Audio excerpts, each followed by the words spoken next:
This episode of the Inferno is presented by Pearl River Resort.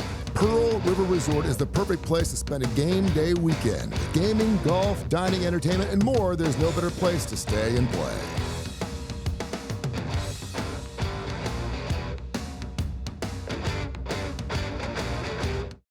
Welcome back to another rousing rendition of the Inferno, brought to you by today's episode rundown, brought to you by Legacy Credit Union. Legacy Credit Union, the official credit union of UAB. How do you make great stew without the stew?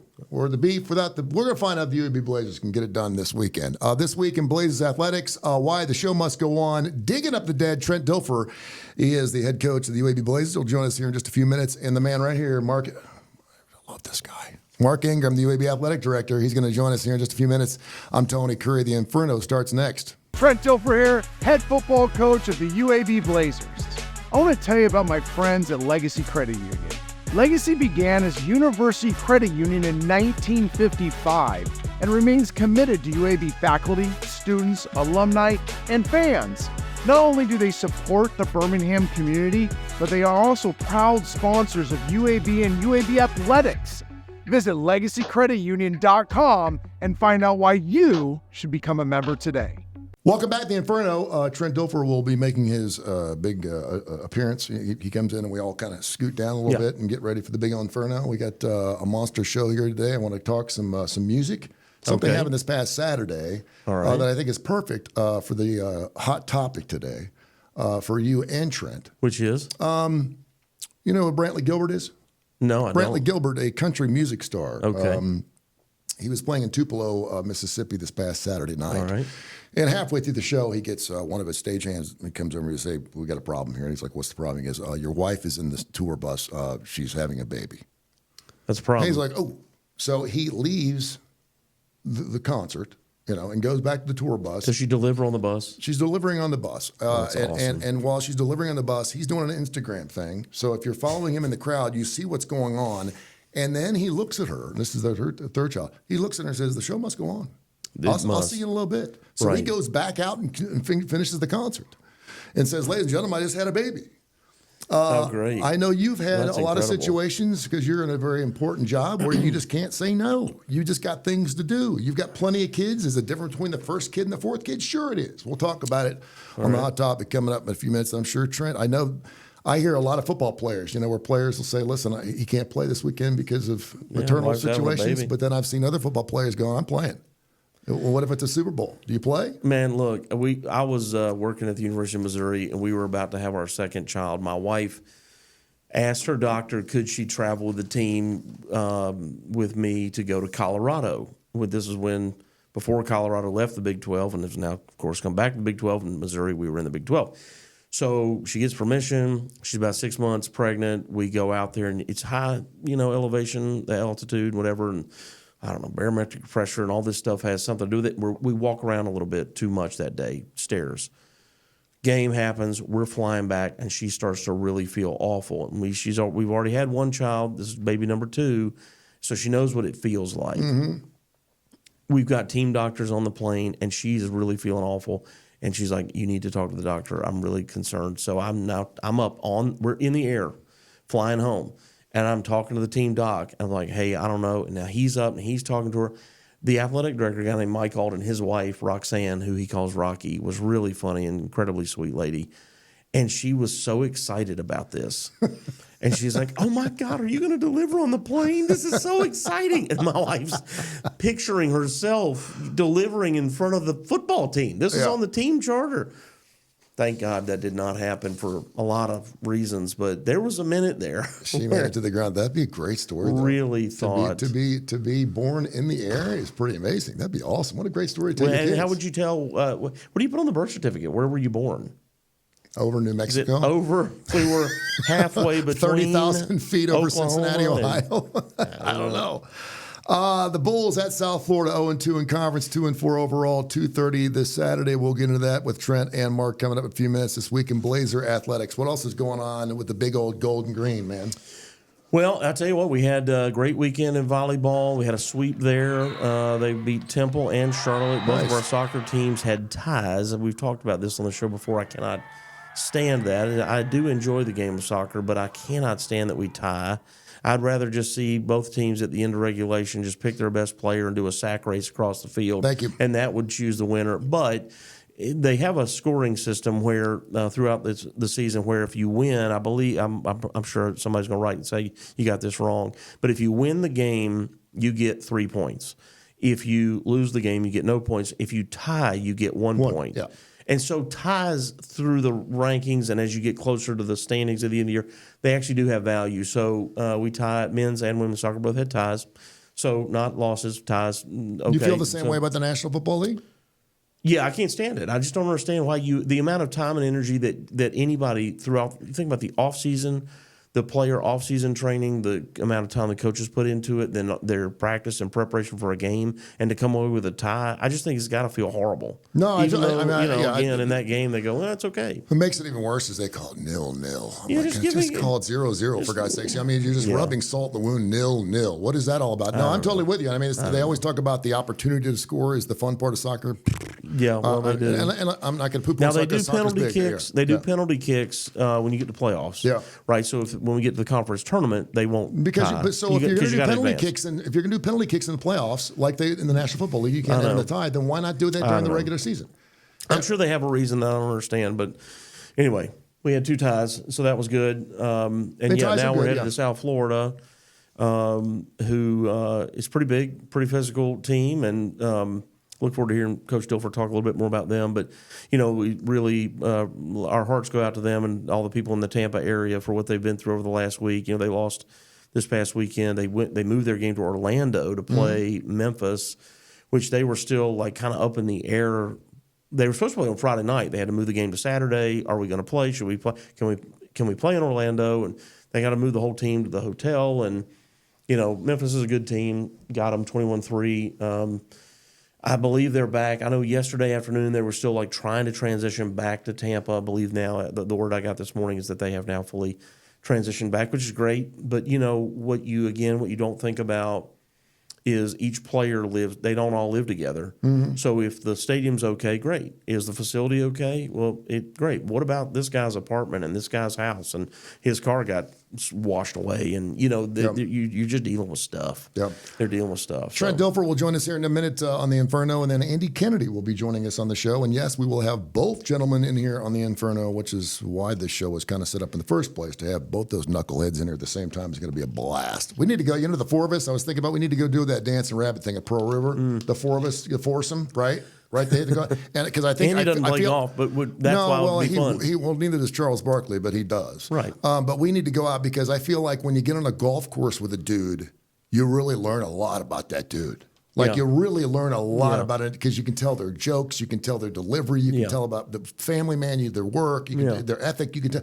So you do it. That's why I love doing business deals on golf courses. Yeah. So the 4 of us need to go out before we come in here and lather up in the Inferno. And we don't have to play 18. We can just play 4. Yeah, that's fine. No, I'm loving that. Yeah. And I can even drive. So let's go. Get this thing, my pulled thing in my chest there. I may have to. You may have to give me some strokes. Right. Just letting you know. That's this week in Blazer Athletics. Before we do move on to Coach Andy Kennedy and the UAB Blazers, I got my season tickets. Nice. I love that. I already put them in my wallet. Good. It's like, I already got them. They're right there. They're right there, man. They're right there. Don't lose that. Every ticket. Don't lose season your tickets phone. right there. I can go to any basketball game I want to. You need to get your tickets, UABsports.com. Check them out. Once basketball season start, I know they're going to be good this year. What's going on with the basketball team? They've got 2 scrimmages. These are not open to the public, but that's become a thing in college basketball, which I think is really interesting. I wish we would do this in football a little bit like the NFL, go and practice against a team that you're not going to play in the regular season. Yeah. So that's what, anyway, men's basketball has a scrimmage with Western Kentucky and Vanderbilt, actually in the opposite order, Vanderbilt and then Western Kentucky. And they'll play like 3 halves. They'll kind of mix and match the personnel and see who kind of really fits together. And it's also for the team a chance to go play against somebody else. You feel really good. Every team is like when you just play yourself, scrimmage yourself, practice against yourself. You're like, man, we're feeling pretty good. But then you got to go against somebody else. You go, oh, other people practice too, huh?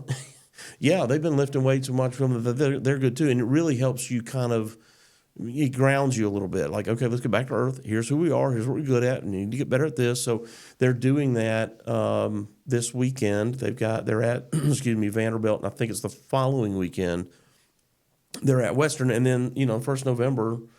Is when the season will start. I mean, it's such a great time of the year. I mean, you've got professional football, you got college football in full swing, you got the NBA starting here in about a week and a half, you got the NHL, and you got college hoops. I mean, it all wraps up. You're right. It's all crosses over. So you got your operations staff too that gets really nutty because you got for us, you'll have both soccer still playing, volleyball still playing, football still playing, and now you layer in men's and women's basketball, and they play a lot of games. Yes.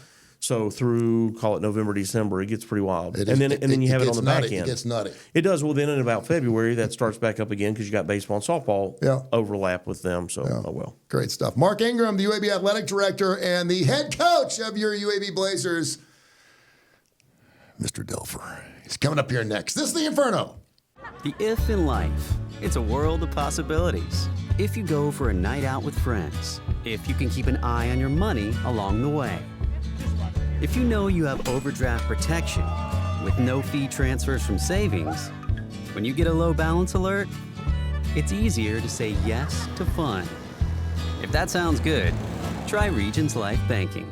Stay ready for the if in life. Regions Bank embrace the if in life. Welcome back to the Inferno. Mark Ingram, the UAB athletic director. Trent Dilfer, the UAB head coach, joins us now here at the Inferno. Brought to you by Viva Health and Pepsi. Why are you laughing over there, man?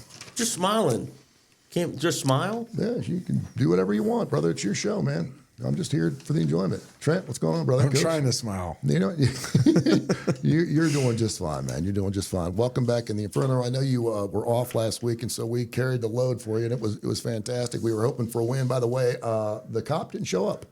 Remember last week I got a ticket on the way here. Oh, no. And he was a Blazer fan, and he said, I tell you what, the Blazers win, I'll pick your ticket up for you.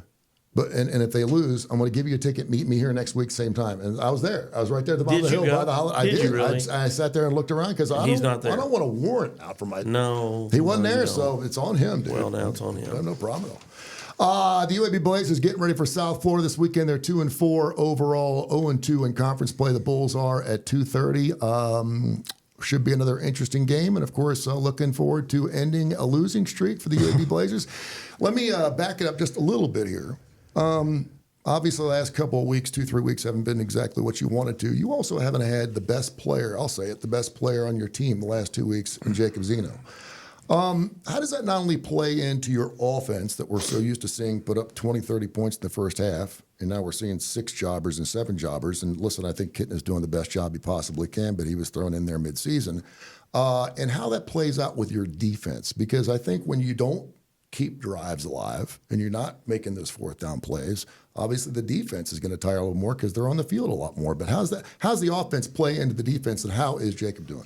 Well, it always plays together. Complementary football is how you win, right? You create schemes in the off season and training camp that complement your players. You try to build the things around your players. So much of this offense was built around Jacob. He's been a very productive player for us. And so a lot of what we've done is based around Jacob's skill set, and Jalen Kitna's skill set is different than that.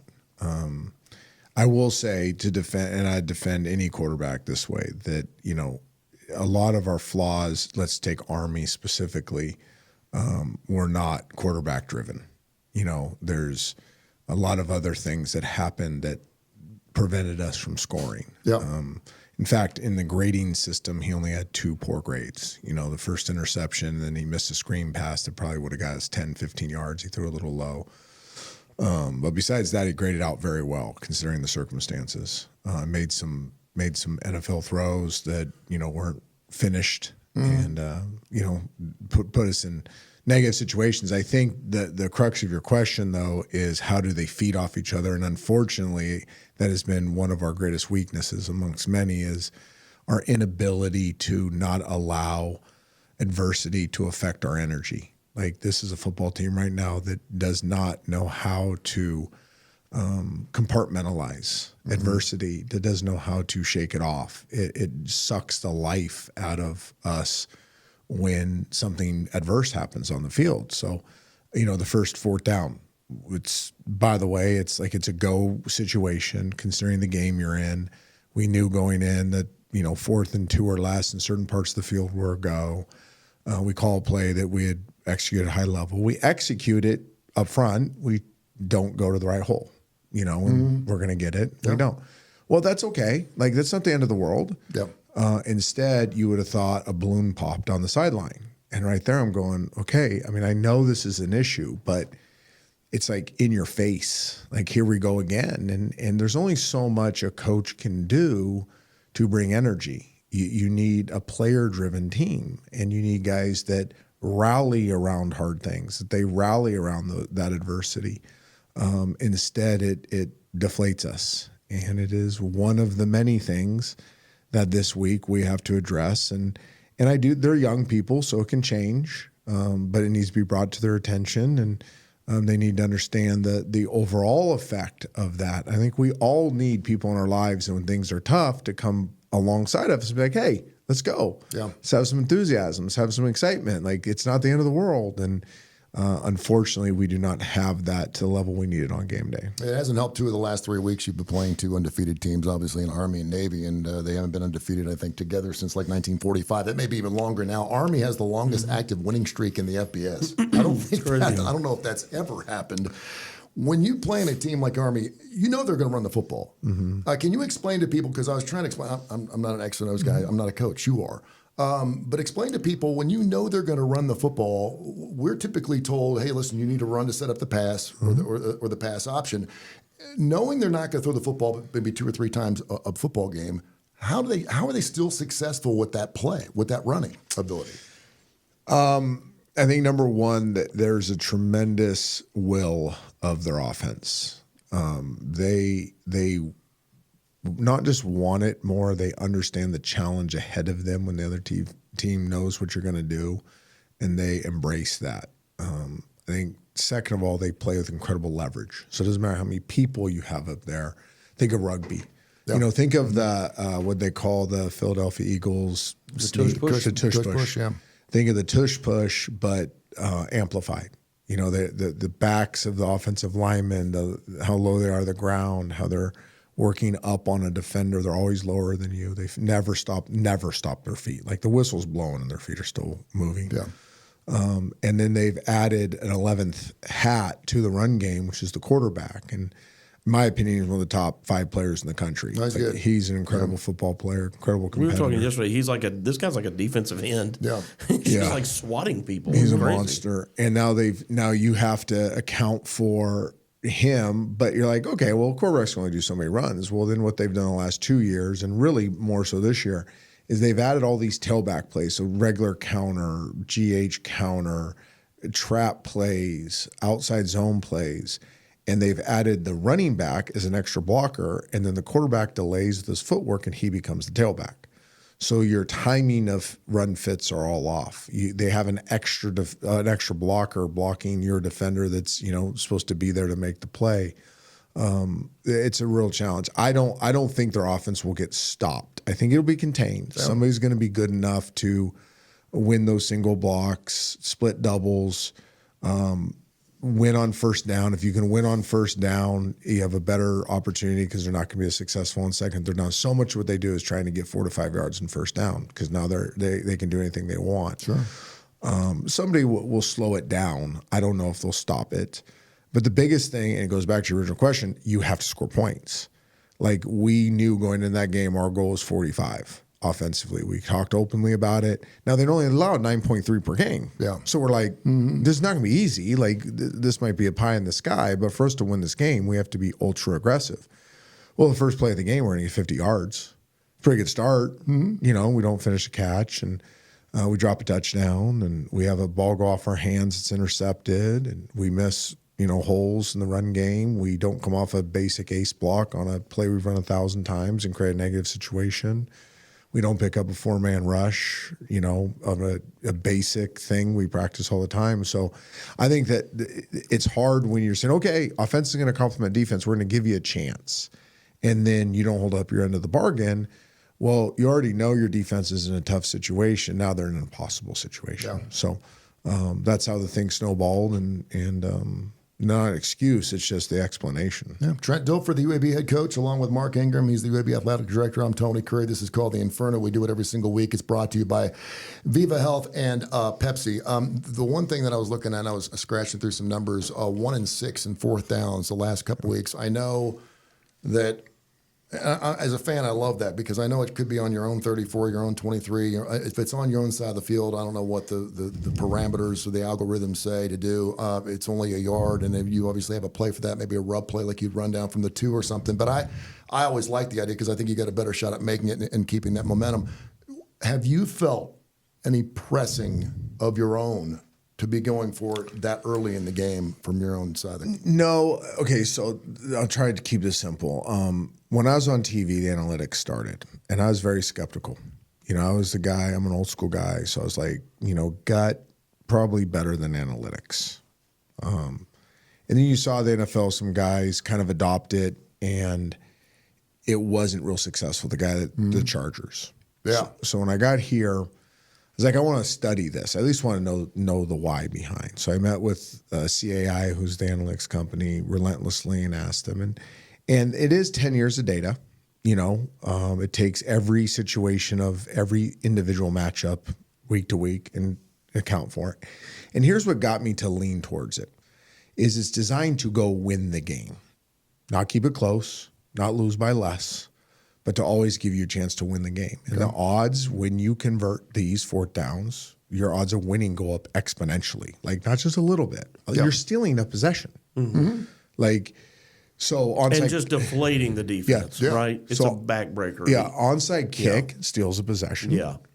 Getting a 4th down where you normally punt, stealing a possession, you're gaining more opportunities for offense. So I started thinking about it. I started going through all the things. The ones that are really uncomfortable are the ones that happened the other day.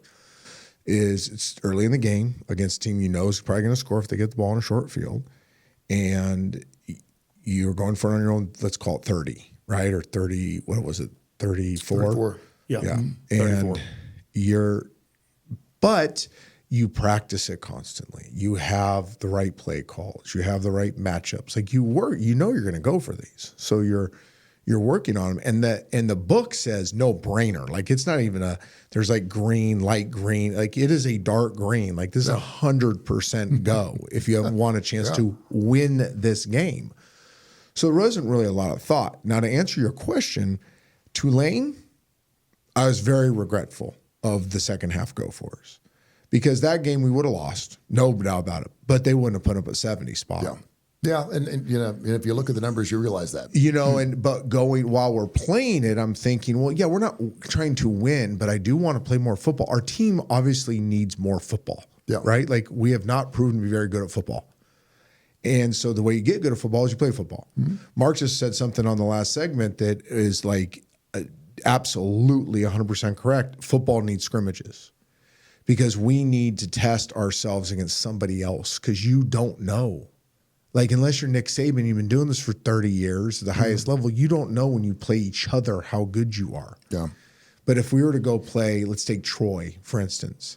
Like now both of us know, okay, we're not very good there. Or we got to fix that. Or wow, this is something we can build around. Like you know because you have a test against somebody else. I have no idea why I brought that up. Well, the defense starts to know, like your own defense knows your own offensive play calls and line calls movements and weaknesses. I know your tendencies, or you're not going to.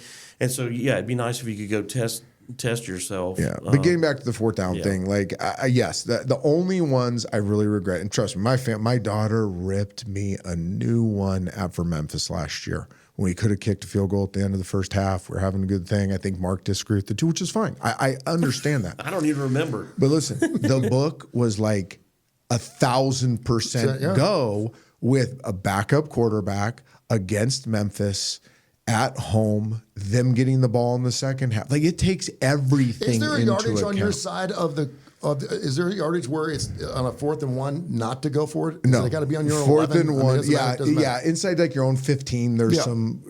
They're called recommendation punts, but they're also justifiable goes. Like there's justifiable goes in your own 8.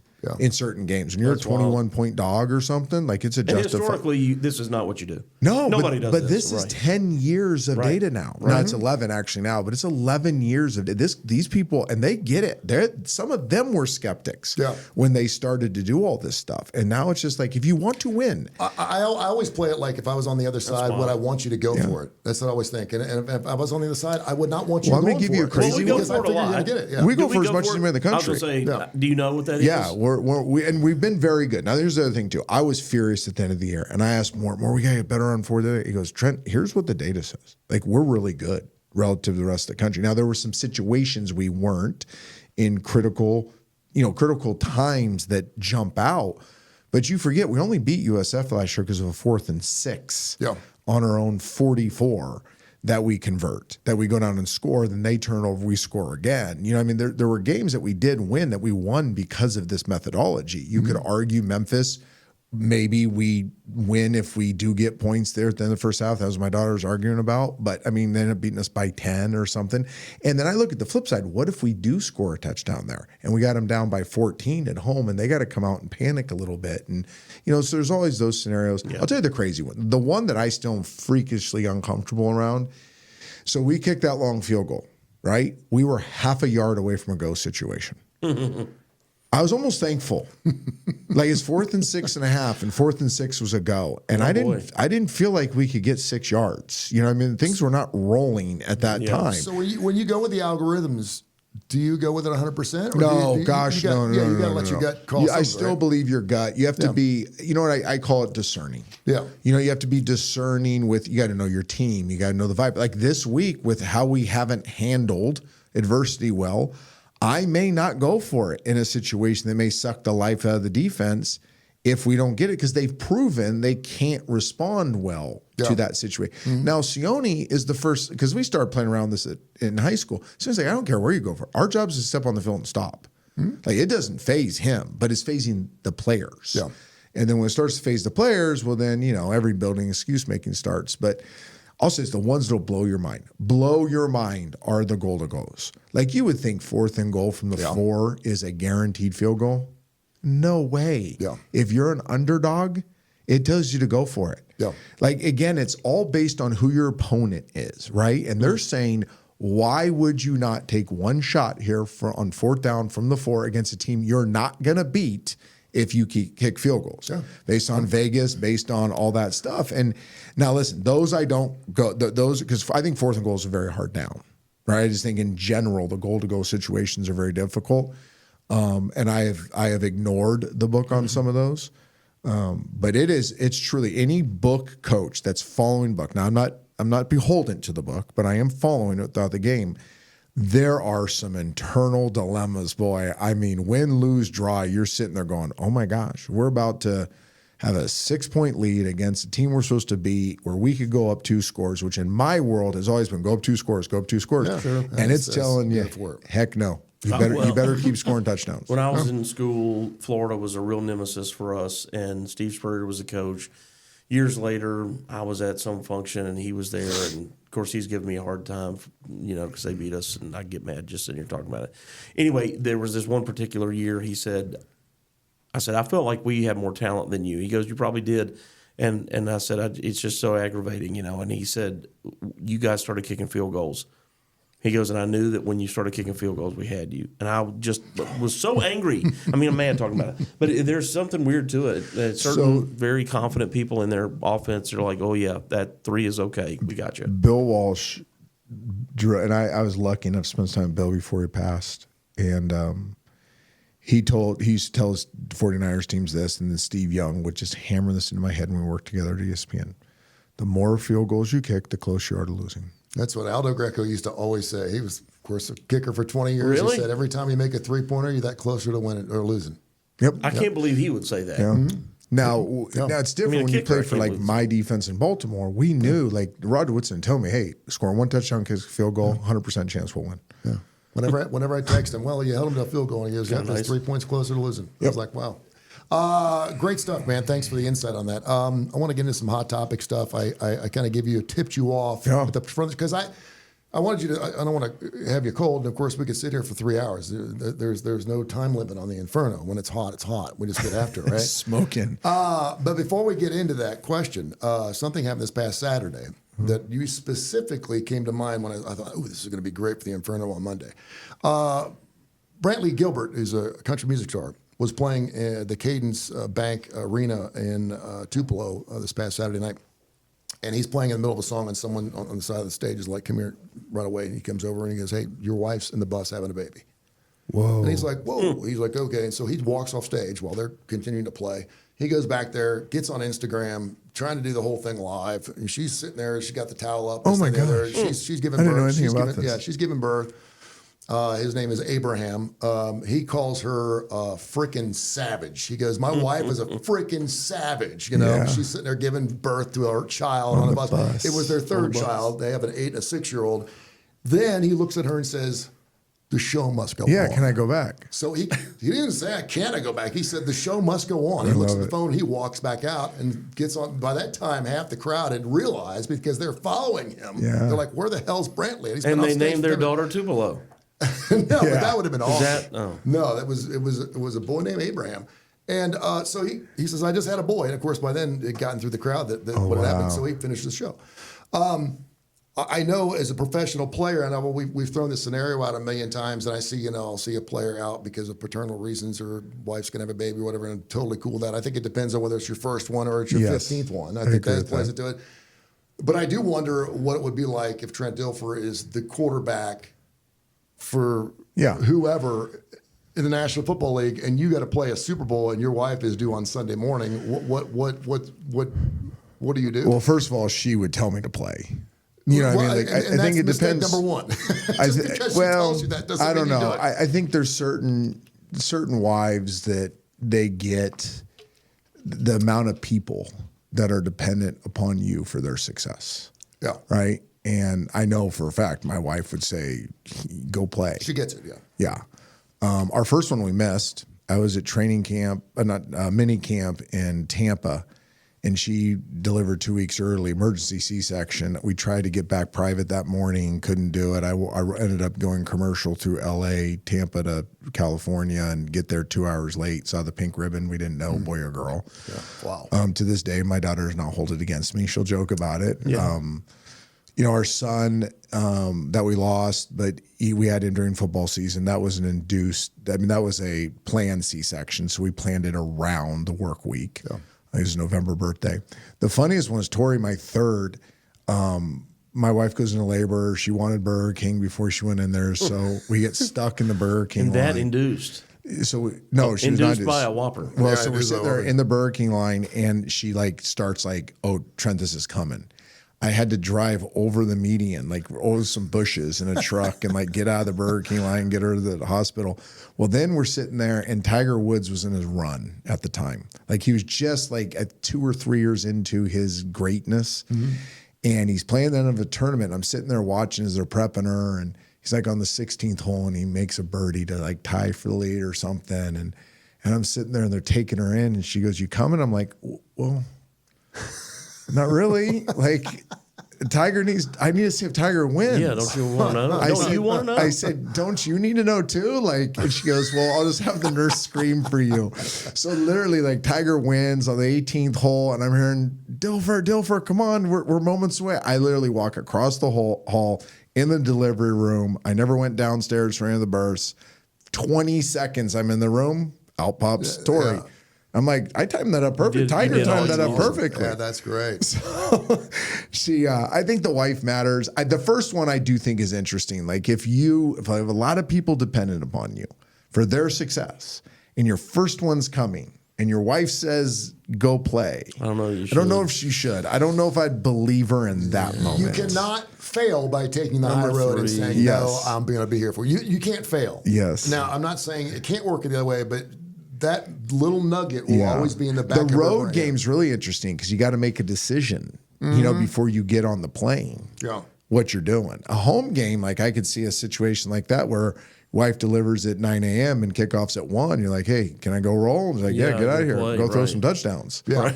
But like, she's due on Sunday and you're getting on the plane on Saturday to leave to go to Green Bay. Like, I don't know what to do. Yeah.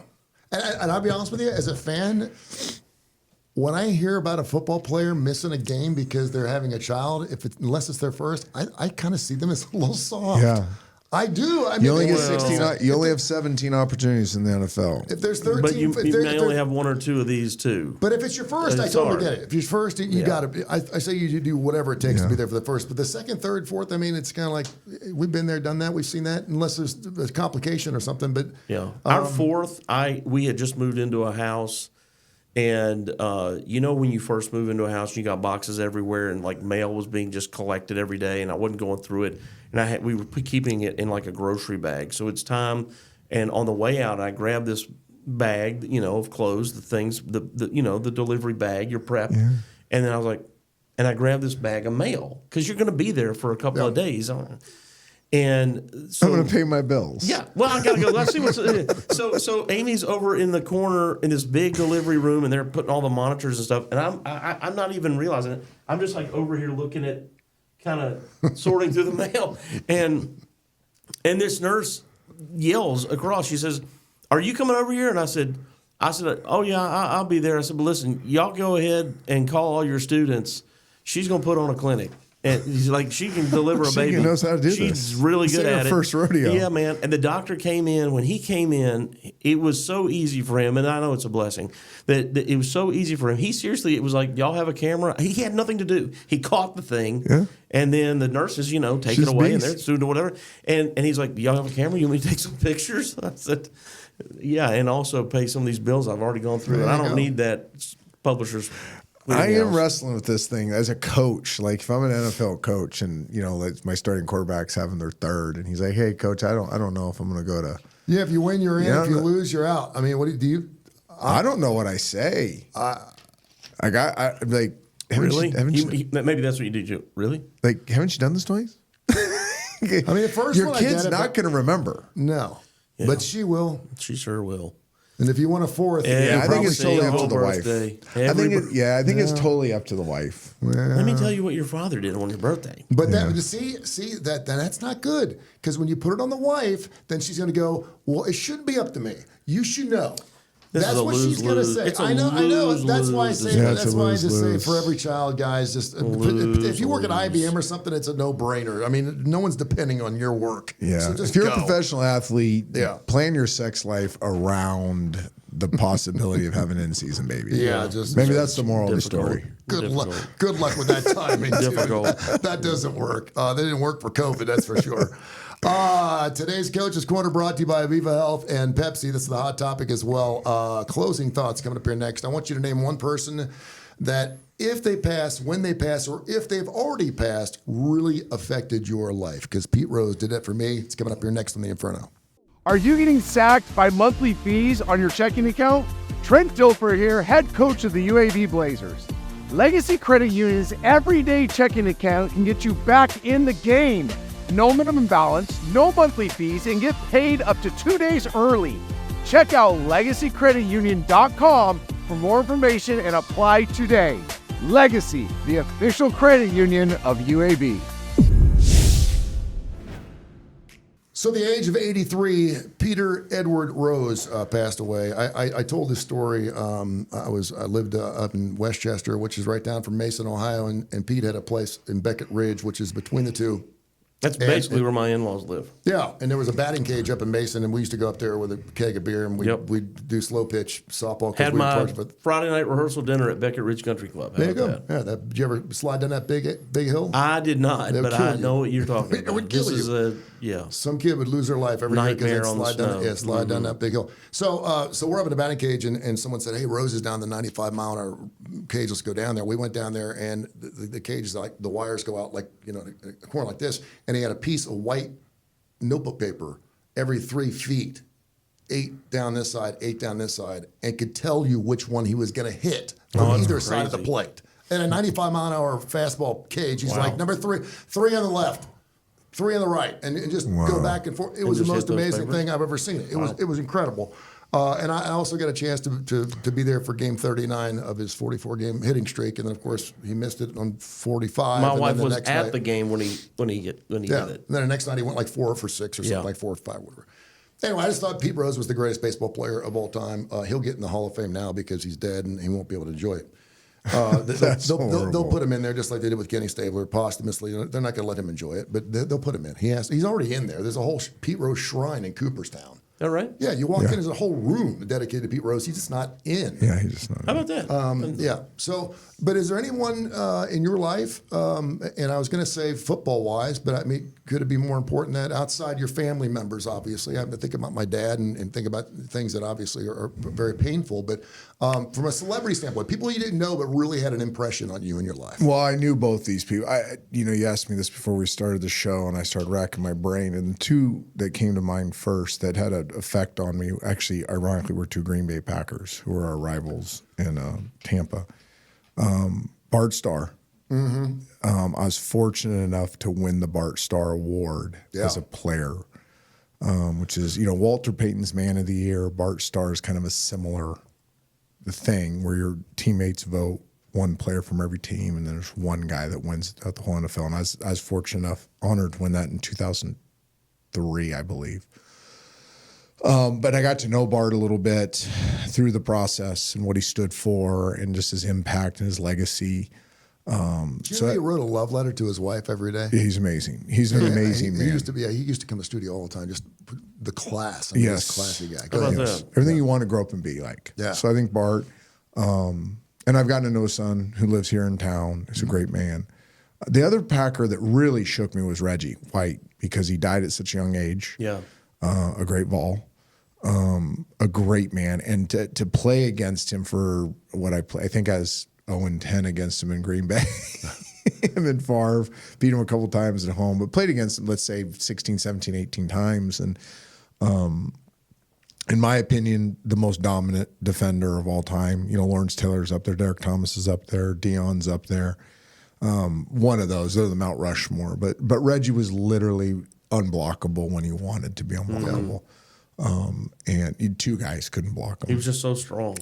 Yeah, he was almost like a superhero. Like the closest thing to a superhero you could see on the football field. Like he could just come out of the phone booth and be like, okay, superhero cape on.